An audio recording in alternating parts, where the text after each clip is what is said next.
Eles previram guerras, a vinda do Messias, a ascensão e a queda de grandes impérios. Por milhares de anos, as palavras e as visões dos profetas mudaram o curso da história. Nenhum país foi tão influenciado pelas profecias quanto Israel. Desde visões de uma grande rebelião que criou os subterrâneos... É incrível. Infiltrou uma cidade e construiu um reino... Escavado como parte de um esforço militar para lutar contra os romanos. Ao massacre de milhares de bebês... São claramente ossos de crianças pequenas. Ordenado por um governante ameaçado pela profecia de um rei recém-nascido... Este é o lugar mais sagrado na Terra. Foi aqui que Jesus nasceu. E uma fábrica de armas, secreta e moderna, oculta sob uma lavanderia. Vamos retirar as camadas do tempo em cidades ocultas e conhecer as profecias do subterrâneo.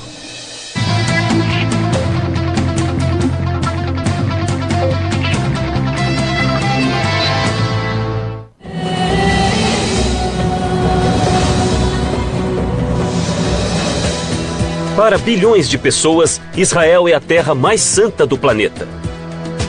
Seus 5.000 anos de história estão repletos de profetas, messias, guerras e derramamento de sangue.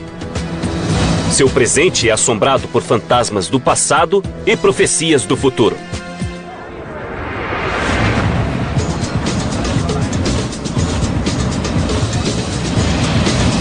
Eu sou Don Wildman e estou em Jerusalém, uma cidade que há milhares de anos é influenciada por profecias, como as promessas do novo reino de Deus aqui na Terra. Previsões de guerras sangrentas e alertas do Apocalipse. De Abraão a Jesus e até a Nostradamus. As palavras dos profetas têm orientado reis e influenciado o destino de pessoas comuns como você e eu. Hoje, a cidade antiga que está no cerne das profecias quase desapareceu. Mas se olharmos embaixo das ruas, ainda podemos achar o mundo perdido dos profetas e talvez vislumbrar o futuro. O moderno Estado de Israel foi fundado em 1948. Mas a ideia de um Estado judeu data de milhares de anos atrás, quando os profetas falavam do Messias. No século VIII, o profeta Isaías previu que um Salvador libertaria os judeus de séculos de opressão. Os cristãos acreditam que a profecia se realizou com o nascimento de Jesus em Belém. Mas outra profecia, mais sombria e oculta nos subterrâneos, falava do massacre de milhares de judeus.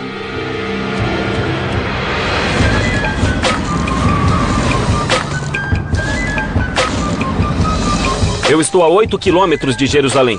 Estou em Belém, que quase todos conhecem como o local do nascimento de Jesus. Ela fica na famosa Cisjordânia, uma região que pode ser muito perigosa. Mas nada perto do que era 2000 anos atrás. E o que se vê por aqui não lembra nada o lugar no ano zero. Mas ainda existem partes do passado ocultas sob o solo. Um passado moldado por duas profecias muito diferentes e muito poderosas.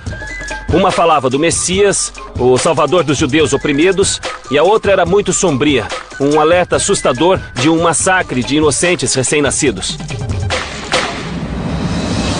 A Igreja da Natividade situa-se sobre uma colina no centro da cidade. Com mais de 1.400 anos e ocupando 3 acres, ela mais parece uma fortaleza. Mas alguns passos abaixo deste piso pode ficar o verdadeiro lugar onde Jesus nasceu. Eu vou me encontrar com o professor Kustan Shimali. Ele é especialista na Igreja da Natividade e a família dele mora em Belém desde antes do século XV. Professor? Olá, como vai? Aqui parece um show de rock, né? É sim, parece. Mesmo com a violência tão frequente na Cisjordânia, as pessoas visitam a Igreja da Natividade há 2000 anos. Sim. Os visitantes entram por esta portinha, construída pelos otomanos para que os animais não entrassem na igreja.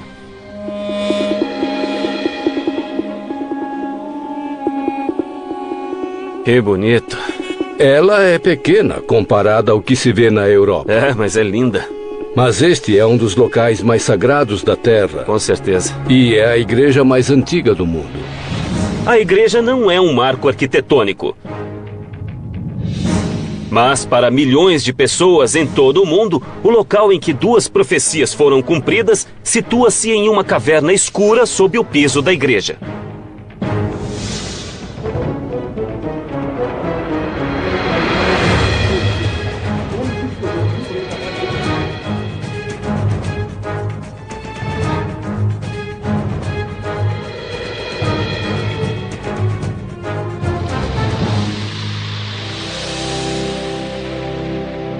Este é o local da manjedoura.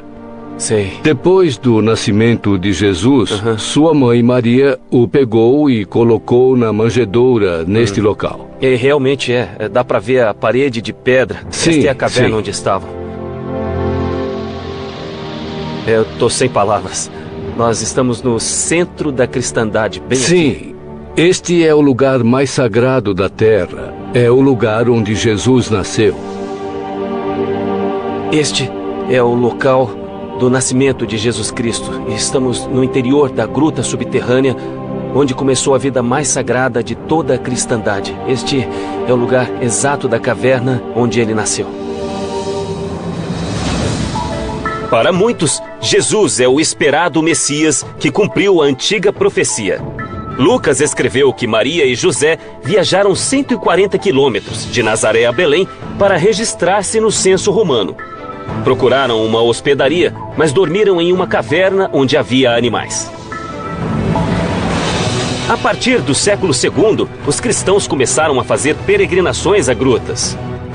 No ano 200, para impedir os cultos cristãos, os romanos construíram o templo de Adonis neste local. No ano 326, quando o cristianismo era a religião dominante do Império Romano Oriental, o imperador Constantino derrubou o templo e construiu uma igreja.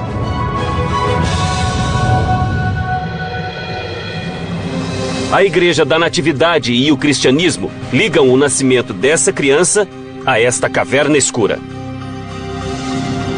Qual foi exatamente a profecia de Isaías? Que um novo rei nasceria na cidade de Belém e se tornaria o rei dos judeus. Quanto tempo antes de a profecia ocorrer? 700 anos antes do nascimento de Jesus Cristo. Então, durante 7 séculos, as pessoas esperaram Isso. essa vinda. A profecia de um rei judeu trouxe esperança aos judeus. Mas Herodes, o rei da Judéia, considerou-a uma ameaça. Herodes ficou cada vez mais paranoico e imprevisível e mandou matar a esposa, o cunhado e 3 de seus filhos. Houve um atentado a Herodes e um grupo de judeus, os fariseus, anunciou a vinda de um Messias. Segundo Mateus, os 3 reis magos vieram do leste, de acordo com outra profecia antiga, a profecia da estrela, que também previa quando e onde o Salvador nasceria. Os reis magos perguntaram a Herodes onde estava aquele que nasceu como rei dos judeus. Ele tinha medo por causa da profecia de Isaías de que um novo rei iria nascer. Ele estava aterrorizado.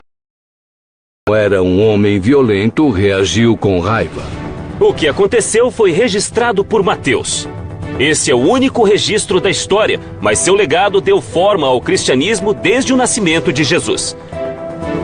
9 metros abaixo do solo, existe uma triste lembrança de um tirano desesperado por poder. Segundo Mateus, Herodes ordenou o massacre de todos os meninos de Belém com menos de 2 anos. Olha os ossos que estão alinhados e empilhados sob os túmulos. O que esses ossos representam? O massacre dos inocentes ordenado pelo rei Herodes. E quantos foram mortos? Alguns estimam que foram 6.000. Segundo os evangelhos, um anjo avisou José para levar Maria e Jesus ao Egito. Pouco depois, Herodes faleceu por causas naturais. Os ossos dos bebês mortos foram espalhados em túmulos pela cidade. Os ossos recuperados foram trazidos para cá. Esses ossos soltos foram trazidos dos túmulos para cá e colocados em pilhas aqui para serem vistos. Pode-se realmente ver como os ossos são pequenos. Esses claramente são ossos de crianças. O massacre de inocentes é uma história de um tirano atormentado pela paranoia e impelido a um mal inimaginável pela força da profecia. Mas a profecia de um grande rei judeu já era conhecida antes dessa época. No coração de Jerusalém estão as ruínas de uma fortaleza construída pelo primeiro rei dos judeus. Os túneis que passam sob ela foram palco de uma batalha sangrenta, prevista em outra profecia.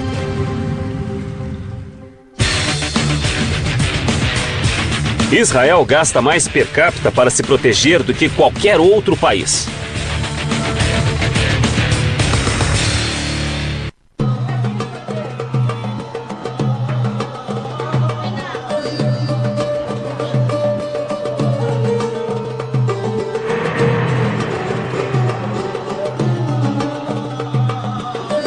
Hoje, Jerusalém é a capital do Estado de Israel. Em 130 quilômetros quadrados moram mais de 700 mil judeus, muçulmanos e cristãos. Sua origem é a antiga cidade de Davi, o homem que transformou uma terra de pequenas tribos em uma nação poderosa. Sob as ruínas da cidade murada do rei Davi, encontramos antigas evidências de duas profecias que alteraram o destino da Terra Santa.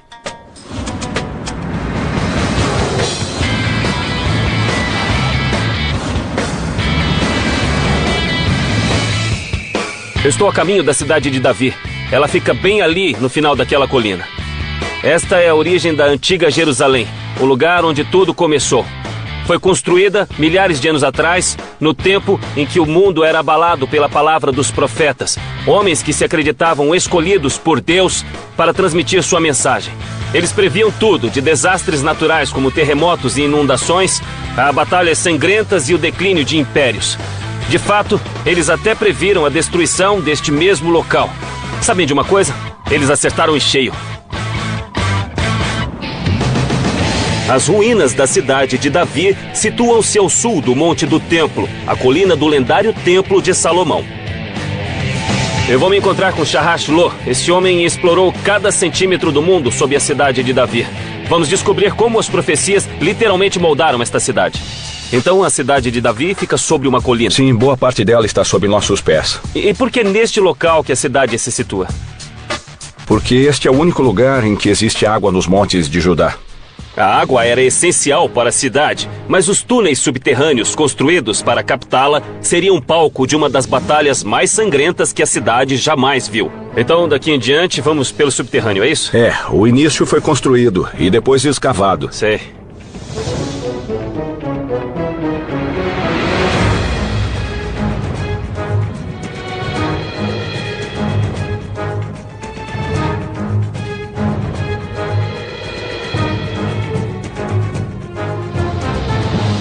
Nossa, então fica mais antigo a partir daqui. Sim, daqui até chegar na água. Estamos, na verdade, na entrada original da fonte da cidade de Davi. Sim. E estas paredes foram escavadas, então Sim, isso tem milhares de anos. desde o tempo de Abraão. Que maravilha. Há mais de 5.000 anos, Jerusalém foi fundada por um pequeno grupo de pessoas, atraído pelas águas da fonte de Gihon e pela defesa natural fornecida pelas altas colinas.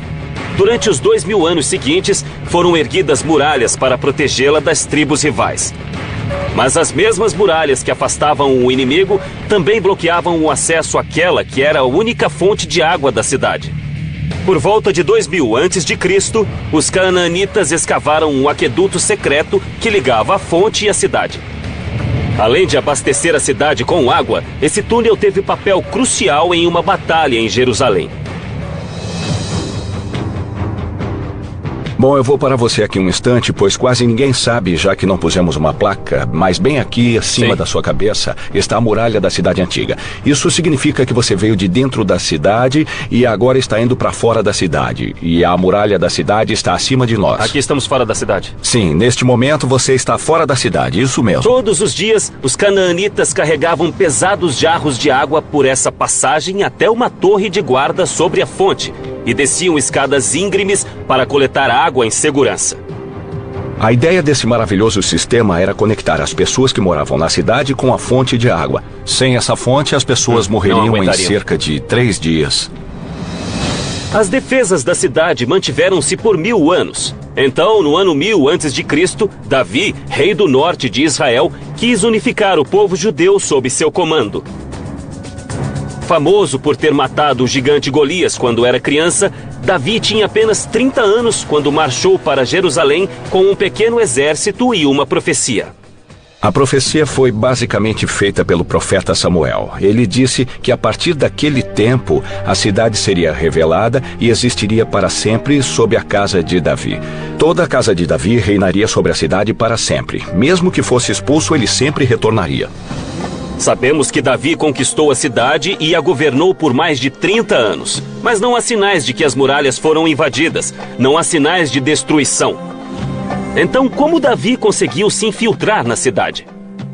Lembre-se, Davi era um jovem muito corajoso, mas ele tinha apenas algumas centenas de guerreiros e não poderia vencer as grandes muralhas da cidade se não usasse o cérebro. Segundo a Bíblia, Samuel profetizou que a vitória de Davi viria em um ataque surpresa desferido através de um cano subterrâneo usado para água. Ele conquistou a cidade não pela força, mas graças a um grupo de poucas pessoas que entrou por este sistema de água e abriu os portões para os outros. Ele veio pelo subterrâneo. Ele veio pelo subterrâneo e pegou todos de surpresa. Durante séculos, estudiosos e aventureiros buscaram um pequeno canal de água, até que os especialistas perceberam que o cano bíblico provavelmente se refere a este túnel. Todo este sistema aqui, que basicamente levava as pessoas até a água, pode ser o cano mencionado na Bíblia. Mas a passagem de Davi por esses túneis era uma parte da profecia, é isso? Claro. Pelo sistema de túneis, com 40 metros de comprimento, o rei Davi conquistou a cidade e cumpriu a visão profética de Samuel, na qual um rei poderoso criaria um reino judeu. Davi e seus descendentes governaram durante séculos, mudando a face da cidade que passou a ser a capital de um reino poderoso. Mas essa não foi a única profecia em que esses túneis tiveram um papel nas batalhas da cidade. 300 anos depois do rei Davi, Jerusalém confrontou a ameaça poderosa do exército assírio. Segundo as profecias, mais uma vez a vitória dependeria da fonte de Gihon. Estou ouvindo som de água. Sim, é que já estamos lá, bem perto da água.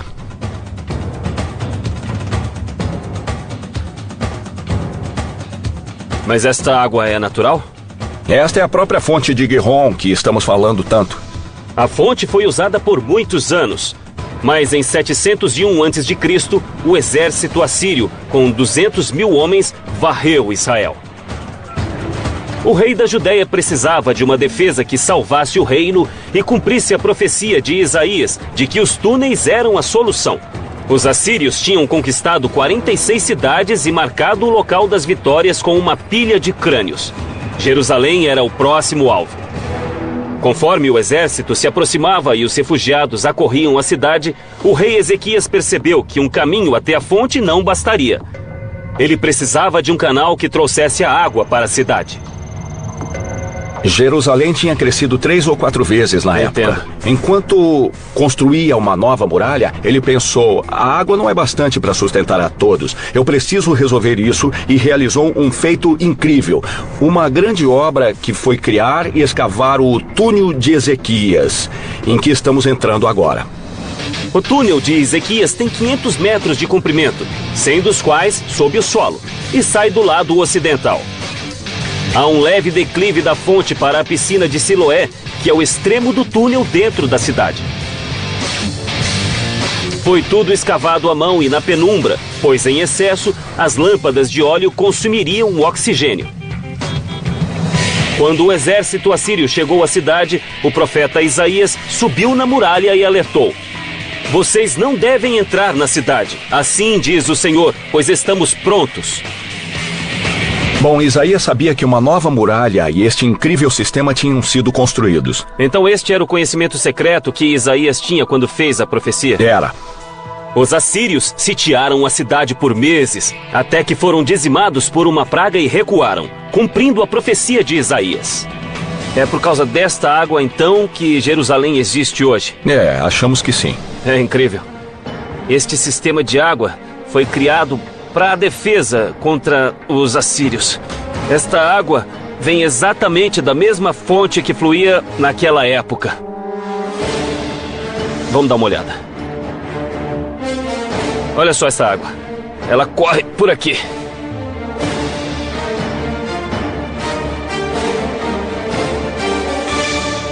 Olha como este túnel é longo. Ele continua nas duas direções. Este túnel é o alicerce da antiga Jerusalém e faz parte de uma profecia. Um profeta disse que o túnel salvaria a cidade. A destruição da cidade foi profetizada. e a destruição do templo, todas essas profecias empilham-se uma sobre a outra e constroem uma lenda que é Jerusalém. Mas o único modo de chegar ao fundo da lenda é descer aqui, até aqui, no subterrâneo.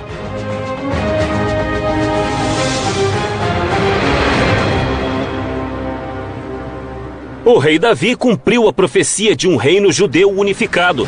Mas em uma terra cercada por impérios, os judeus teriam de lutar para salvar a Terra Santa. Quando os romanos cruzaram o continente, eles resistiram e, mais uma vez, usaram os túneis como campo de batalha.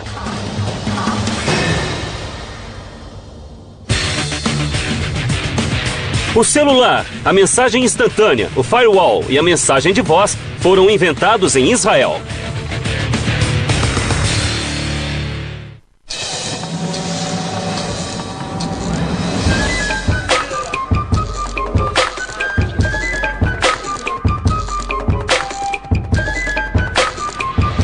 A cerca de 20 minutos de Jerusalém, ficam as ruínas de uma incrível fortaleza.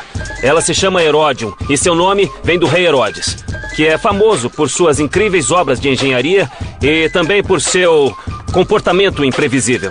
Mas seus subterrâneos ocultam uma história diferente. A história de uma profecia tragicamente frustrada, de um derramamento de sangue em grande escala e de uma tragédia de proporções bíblicas. Embaixo dessa enorme montanha feita pelo homem, há um sistema de cisternas e túneis que teve papel crucial em uma das maiores revoltas do mundo antigo. Ela foi liderada por um lendário comandante judeu e impulsionada por uma antiga profecia de um Messias. Para os cristãos, ela se cumpriu com o nascimento de Cristo. Vou encontrar o Dr. Barkai, um arqueólogo israelense especializado no passado do Heródion. Bem-vindo ao Heródion. Obrigado. Protegido por uma fortaleza e apoiado pelos romanos, Herodes governou a Judéia por 34 anos, mas seu reino não durou. Depois da morte de Herodes, as lutas internas e a opressão romana provocaram uma revolta, iniciada no ano 66. Nos anos seguintes, os romanos mataram ou escravizaram muitos judeus. O grande templo em Jerusalém foi destruído e a fortaleza do Heródion desintegrou-se.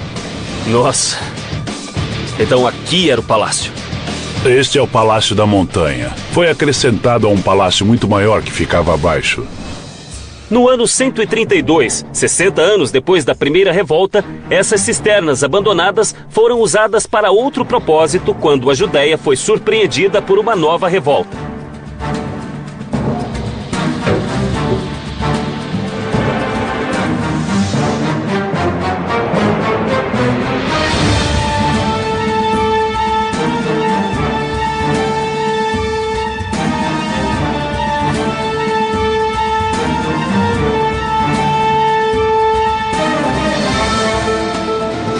Este é o local por onde eles levavam a água direto ao palácio.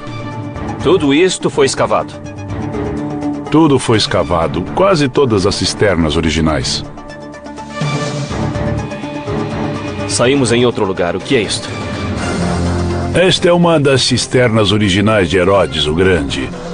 Podemos ver algumas marcas da água. O gesso mais acinzentado é um reboco hidráulico. Ele pode conter água até hoje, embora tenha mais de 2000 anos. Mas em 132, quando irrompeu a rebelião, os judeus transformaram os túneis em uma armadilha mortal. Quando os rebeldes judeus ocuparam as ruínas da fortaleza de Herodes, encontraram o sistema de cisternas e túneis construído 150 anos antes. A fortaleza ocupava 3.000 metros quadrados. Os engenheiros de Herodes criaram uma montanha na planície desértica.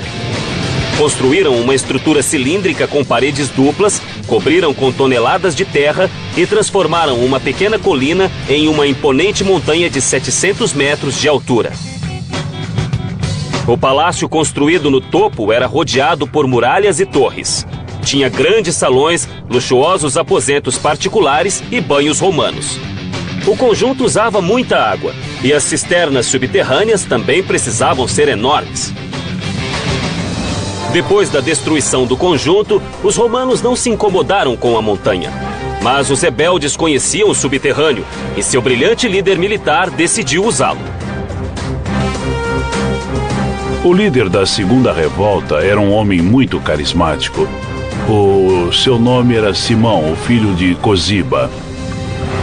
Na Torá, o livro dos Números profetiza a chegada do Messias, ou filho da estrela, que virá para salvar os judeus. Para os cristãos, que na época eram apenas uma pequena seita judaica, a profecia previa o nascimento de Jesus. Para a maioria dos judeus, Simão era o Messias, a quem chamavam Bar Kokhba, filho da estrela. Bar Kokhba era um líder militar brilhante e cruel, que exigia lealdade absoluta. Existe uma lenda de que seus homens tinham de cortar os próprios dedos para demonstrar lealdade. Quando Bar Kokhba e seus homens descobriram as cisternas, criaram um plano engenhoso para usá-las contra 12 legiões de soldados romanos, quase 100 mil homens. Eles escavaram as paredes de gesso das cisternas e foram para todas as direções. É um sistema de túneis muito complexo para confundir o inimigo. O túnel dos rebeldes alcançou mais de 300 metros, expandindo as cisternas que já existiam e criando um sistema mais elaborado, usado para guardar armas e suprimentos e também para emboscar os romanos.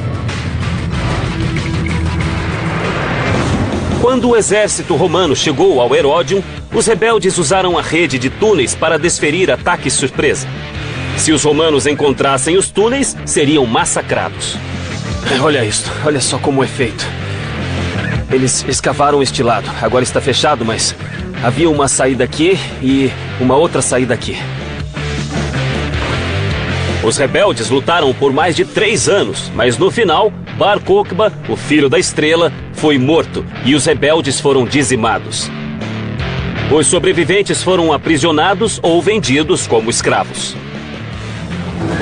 Essa é a saída daqui e também a entrada. Mas que batalha mais brutal! Esses homens enfrentaram o Império Romano. Só faria isso quem tivesse convicção. E eles acreditavam ter o apoio de uma profecia segundo a qual seu líder poderia ser o Messias. E depois foram vencidos, com resultados catastróficos para o povo judeu. A desolação começa aqui, no subterrâneo. Há milhares de anos, Israel é o lar do povo judeu. Mas os grandes impérios deixaram sua marca na região. Egípcios, romanos e uma cidade grega perdida ainda estão aqui, sob o solo do deserto.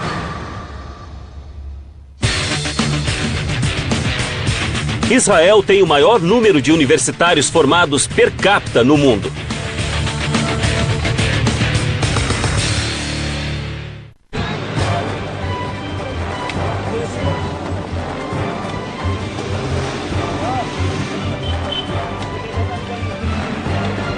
Apesar de milhares de anos de turbulência, Jerusalém continua a existir. Mas uma cidade próxima teve outro destino. Ela foi varrida da face da terra há 2000 anos.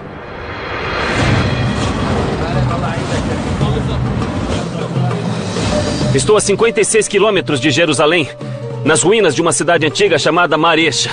Bom, eu admito que não parece muito, mas acredite em mim. Há um outro mundo oculto bem embaixo dos meus pés. Por quase 1000 anos, este foi um sangrento campo de batalhas entre os pagãos que viviam aqui e os hebreus de Jerusalém. Quando essa longa e violenta guerra irrompeu, só havia um refúgio seguro, que fora construído cuidadosamente por séculos. Uma outra cidade, subterrânea. Vou me encontrar com Nahum Sagiv, um arqueólogo, que irá me mostrar o subterrâneo. Nahum? Olá, Dom. Como vai? Então esta é Maresha. Sim, você vê que temos as ruínas da antiga cidade de Maresha. As descobertas aqui vêm do período helênico, ou seja, do 3º e do 2º séculos antes de Cristo. E a cidade era densa? Havia muitos prédios? Estamos falando de 10.000 pessoas juntas. Já havia pessoas aqui 900 anos antes de Cristo, mas Maresha floresceu no século IV antes de Cristo, quando Alexandre o Grande conquistou a região. Ele pretendia expandir a cultura grega e Marecha tornou-se um centro vital para a sociedade helênica, atraindo outros pagãos durante 200 anos. O reino de Alexandre fora previsto pelo profeta Daniel, mas não era difícil prever problemas para uma cidade pagã no centro do território judeu. Em 113 a.C., uma guerra decisiva com os macabeus, guerreiros judeus vindos de Jerusalém, destruiu o sonho de uma grande sociedade grega e transformou Marecha em cidade fantasma. Hoje Marecha desapareceu, mas o mundo subterrâneo de Alexandre o Grande ainda está aqui.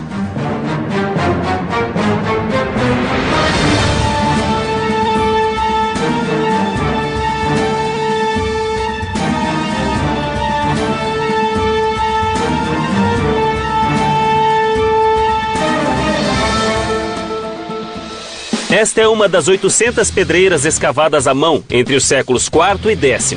Quase todas têm de 12 a 15 metros. É uma caverna depois da outra. Exatamente. Temos um grupo de dezenas de cavernas em sino muito grandes, muito altas. Todas elas são conectadas, é incrível. Esta foi uma grande operação de mineração.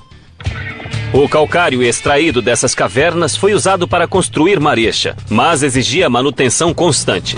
Eles usaram para construção, mas para mantê-lo é preciso rebocar as pedras. Se não houver população que continue a rebocar as pedras, elas irão desaparecer.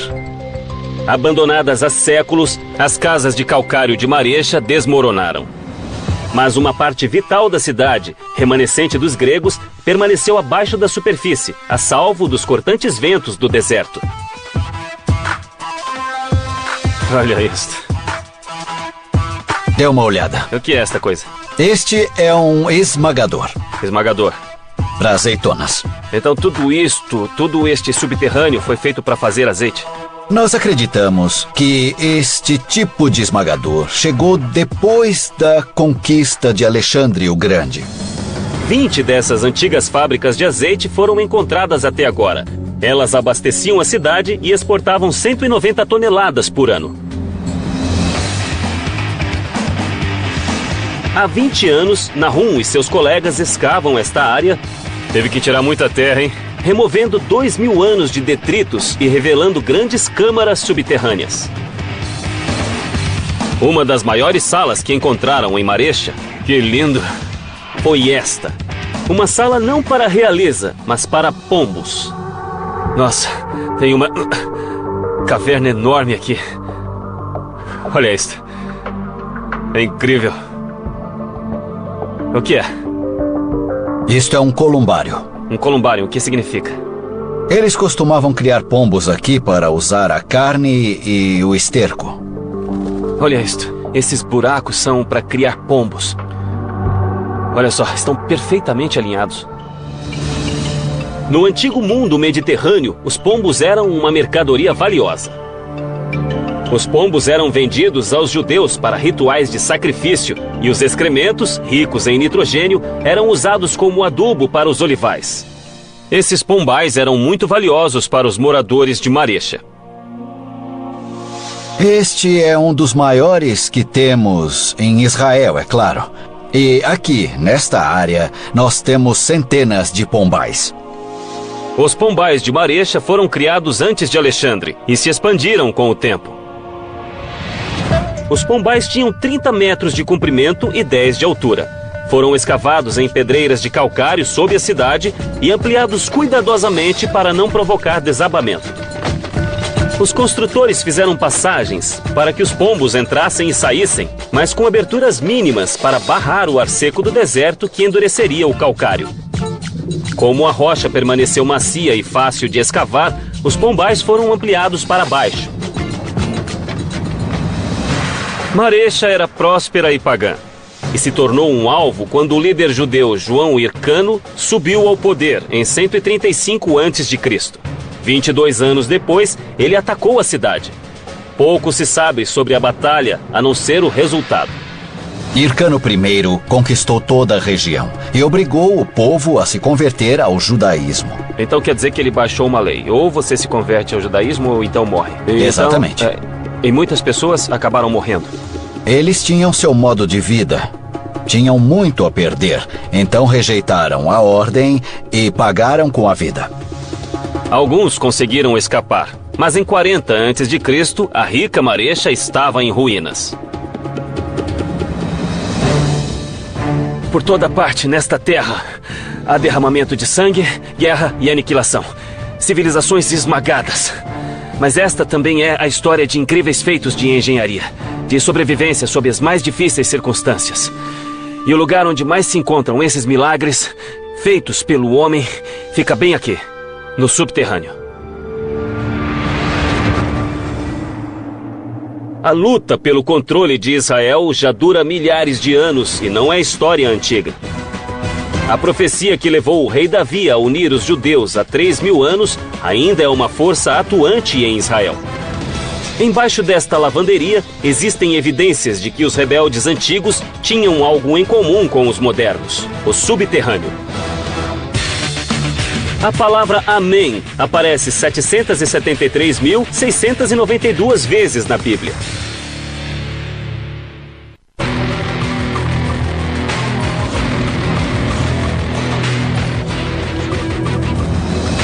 Em 1945, Jerusalém e o resto de Israel eram parte da Palestina, controlada pelos ingleses. Mas os 500.000 judeus que viviam aqui estavam determinados a cumprir a profecia de Ezequiel, de que Deus iria reunir seu povo e reconstruir Israel.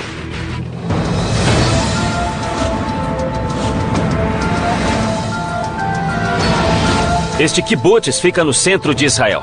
Ele é uma comunidade em que todos compartilham a terra e contribuem para o bem geral do grupo. Mas 60 anos atrás, esta comunidade pacífica e idealista ocultava um segredo militar.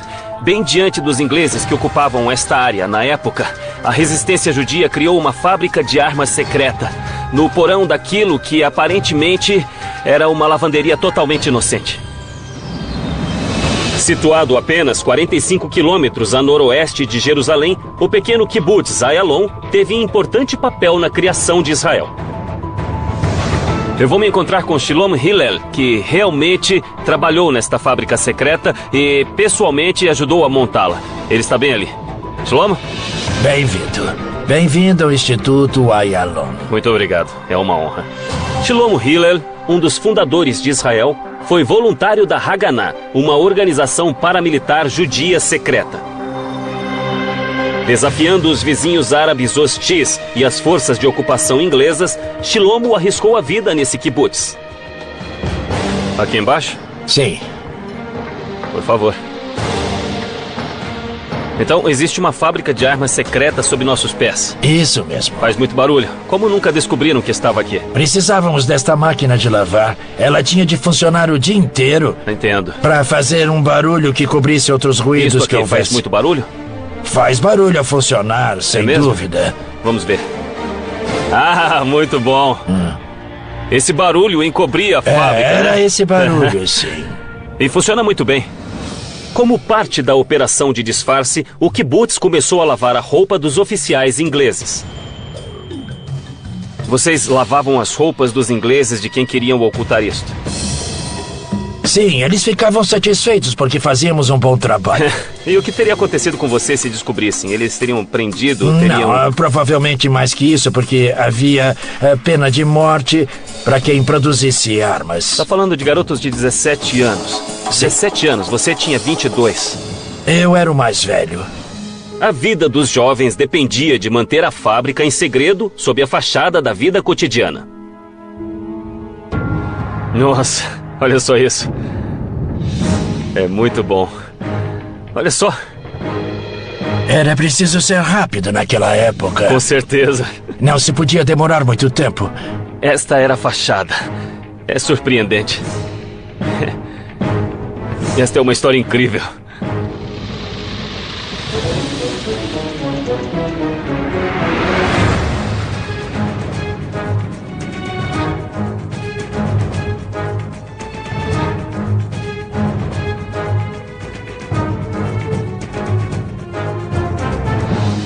Que coisa incrível. Fica cerca de 8 metros abaixo da superfície. 8 metros abaixo. Sim. É cerca de 20 pés. O espaço está como era na época? Exatamente. A lavanderia cobria o poço de entrada para a fábrica de balas, 8 metros abaixo. Nos fundos da lavanderia havia uma padaria que ocultava outra entrada. As paredes de concreto e o teto da fábrica de 160 metros quadrados eram reforçados com ferro. O que vocês fabricavam aqui embaixo? Munição. Um único item. Balas para a metralhadora Sten. A Sten era uma metralhadora inventada pelos ingleses. Era barata e fácil de produzir e disparava mais de 500 rajadas por minuto. A Sten usava balas de 9 milímetros chamadas Parabellums, que significa preparar para a guerra. Chilomo e os outros na fábrica produziram mais de 2 milhões de balas em segredo total, na tentativa de cumprir a profecia de Ezequiel de reunir os judeus e criar Israel. Bem, isso aconteceu em 1945. Foi no final da Segunda Guerra Mundial. Nosso povo começou a entender que havia uma possibilidade, provavelmente pequena, de que se decidisse criar o Estado de Israel depois da Segunda Guerra Mundial, depois do Holocausto. Seria muito diferente, porque nós teríamos de enfrentar os exércitos dos países árabes vizinhos. E vocês sabiam que estariam sob ataque. Hoje Israel tem um dos exércitos mais poderosos do mundo e ainda está cercado por inimigos. Em 1945, os colonos judeus estavam desarmados e corriam perigo. Os jovens do kibbutz de Ayalon decidiram fazer algo. Construíram a fábrica de armas e contrabandearam os equipamentos da Polônia. Como funcionava? Me conte como é que vocês faziam as balas. Bem, tudo isso funcionava com eletricidade e fazia muito barulho quando estava ligado. Nossa, olha, era assim que isso funcionava. Era assim, sim. Então, isto é o resultado do metal que era processado, estirado e moldado na bala era preciso que conhecemos. cortar do tamanho exato da bala. Circuncidávamos a bala. Entenda, a Circuncidavam bala. a bala. Então, ao longo desta linha de produção, havia rapazes e moças, homens e mulheres jovens Isso. trabalhando em um processo que desconheciam totalmente até que eles se viram numa operação secreta. Na superfície, havia milhares de soldados britânicos acampados nas proximidades, mas o maior perigo estava na fábrica. Se algo desse errado aqui, não tinha saída. E as paredes Isso aguentariam? podia ter explodido e matado todo mundo aqui dentro. Com certeza. Porque estávamos lidando com pólvora, com dinamite.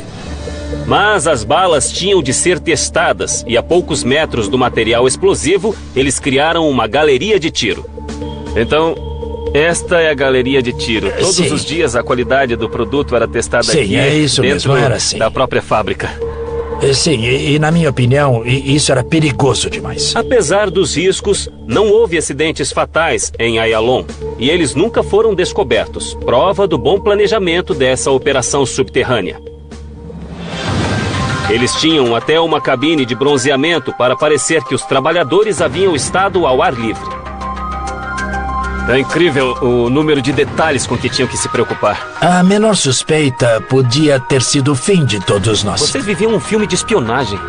Bem, isso foi parte da nossa vida. Isso é, na época, fazíamos isso porque nós sabíamos que nosso trabalho tinha de ser feito e fizemos.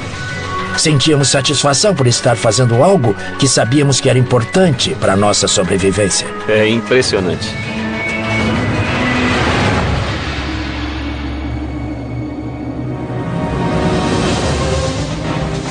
Por milhares de anos, as palavras dos profetas influenciaram Israel, da promessa de um Salvador a alertas de guerra e previsões do futuro da humanidade. Os dias dos profetas terminaram, mas no século XXI, suas antigas visões ainda assombram o futuro.